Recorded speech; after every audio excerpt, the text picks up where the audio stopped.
안녕하십니까, 문털란TV입니다. 자, 윤석열 대통령과 시진핑 중국 주석 간의 정상 만남이 조만간 있을 것 같습니다.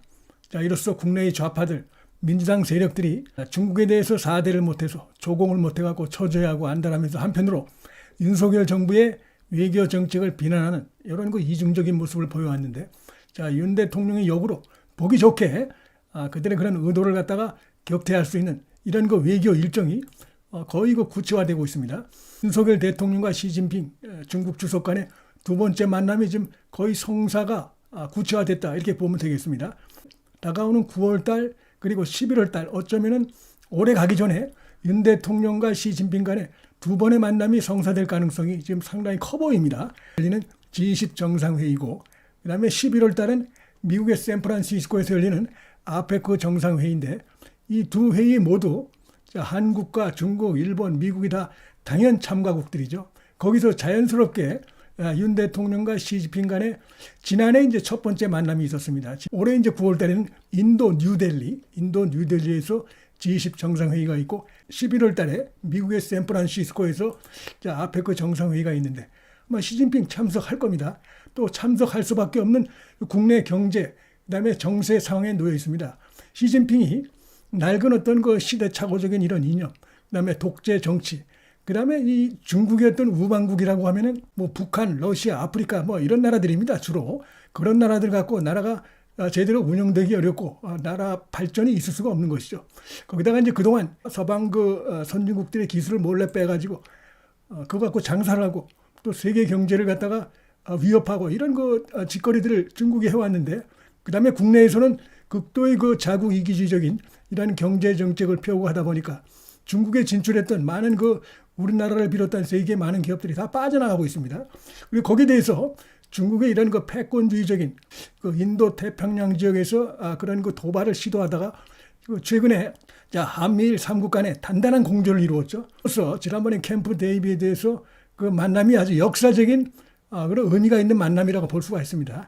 특히 인도 태평양 지역에서 중국의 패권적인 야망을 갖다가 강력하게 경고한 의미가 있고, 그 다음에 어떤 형태로든 간에 경제든 안보든 어떤 의미든 간에 중국이 도발을 시도할 경우에 3국이 공동으로 해서 강력하게 즉각적으로 퇴치한다, 이런 것을 보여주는 아주 중요한 의미가 있습니다. 그래서 시진핑의 야망은 완전히 무너졌다.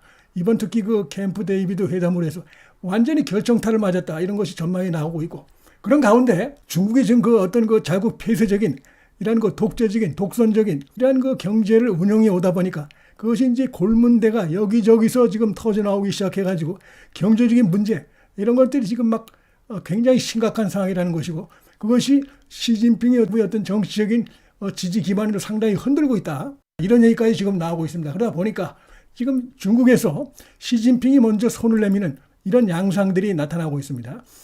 윤 대통령의 당당한 외교, 대등 외교, 평소에 강조하는 상호 존중의 외교, 그동안 한국의 대통령들이 취임을 하면은 마치 조공하듯이 중국을 찾아가서 엎저리고 이런 모습들이 있었는데, 윤 대통령은 그게 아니죠.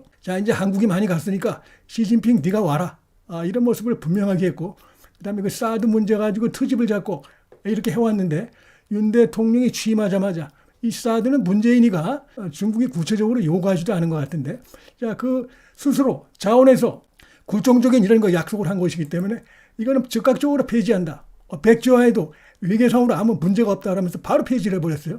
그래서 한동안 시진핑이 발끈했지만 결국은 그것도 흐지부지 되고, 이제 사드는 정상 가동이 되고 있고, 오히려 이제 시진핑이 어떻게 보면 고개를 숙이고 한국에 대해서 손을 내미는 이런 모습들이 나타나고 있습니다. 그래서 지금 외교 당국자들도 그렇고 중국이 상당히 적극적으로 나오고 있다는 것입니다. 윤석열 대통령과의 만남에 대해서 아주 적극적으로 나오고 있고, 우리 정부도 역시 필요성을 느끼고 있다. 양국 정부가 필요성에서 상당히 합의를 이루고 있다, 이런 얘기가 우리 외교 당국자 지금 입을 통해서 확인이 되고 있고, 뉴델리에서 회의가 열릴 때 구체적으로 언제 어디서 어떤 주제를 가지고 정상회의를 할 것인가, 이 정도까지 얘기가 지금 되고 있다는 것입니다. 한중일 3국 회담도 어쩌면 가능하다, 이런 얘기가 나오고 있습니다. 뉴델리에서 한중일 3국 회담도 가능하다, 이런 얘기가 나오고 있고, 또 한중 간의 정상회담, 또 일중 간의 정상회담, 이런 것들이 지금 얘기가 되고 있어서 동북아시아에서 경제적으로 안보적으로 상당한 중요한 흐름이 이번에 인도 뉴델리 G20 정상회의를 계기로 마련될 것으로 이렇게 예상이 되고 있습니다. 이런 부분들은 결국은 이제 중국이 한국에 대해서 미칠 수 있는 영향이라는 것은 상당히 작아졌다고 볼 수가 있죠. 과거에는 뭐 중국에 대한 우리 한국의 경제 비중 의존도가 굉장히 컸는데 지금은 굉장히 줄어들었습니다. 과거 같은 그런 식으로 해서 한국을 다룰 수 없는 그런 상황이 됐다. 즉 한국과 중국 간에는 사실상 경제적으로나 지금 뭐 안보 정치적으로 대등한 관계로 변했습니다.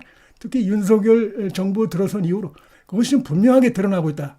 이렇게 볼 수가 있겠습니다. 과거 그 문재인처럼 그냥 뭐 아부 못해서 그냥 한 달, 두 달 하면서도 중국 가가지고는 밥도 못 얻어먹고 모습을 보여줬는데 완전히 지금 다른 모습을 좀 보여주고 있습니다.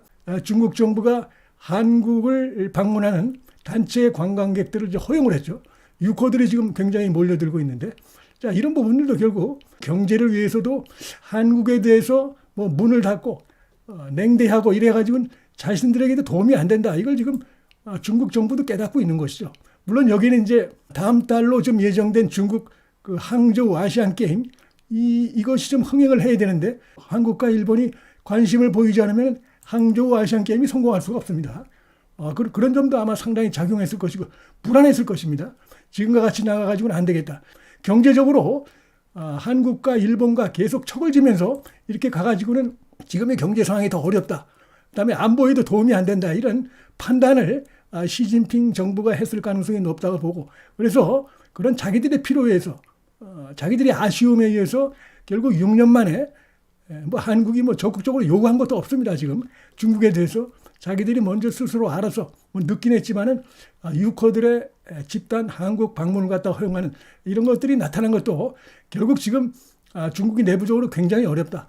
그동안의 그 경제 운영 그런 방식을 가지고는 더 이상 운영하기 어려울 정도로 생각한 지금 문제, 모순점들에 지금 직면한 것이 아닌가 이런 얘기들도 좀 막 지금 새어나오고 있습니다. 다음 달 말에서 다다음 달 초까지 중국 항저우에서 아시안 게임이 열리는데 북한의 최룡해 김여정을 뭐 북한이 파견할 전망이라고 합니다.